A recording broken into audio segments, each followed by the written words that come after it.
ভাষা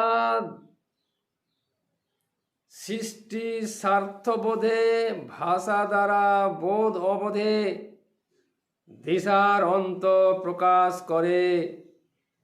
ভাষার রূপে মানুষ রূপ নিজেই প্রকাশ করে। স্বার্থরূপ সিদ্ধ ভাষা, সুর দিয়ে গায় তবুও ভাষা, নিঃস্বার্থ হয় না ভাষা।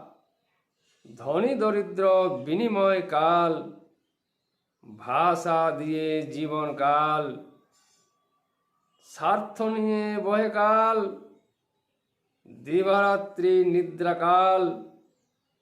ভাষা দিয়ে সর্বকালের আত্মপ্রকাশ করে। শব্দ একটি স্বার্থ, শব্দ দিয়ে ভয়ের কারণ। নিঃস্বার্থ নয় মানুষ জীবন।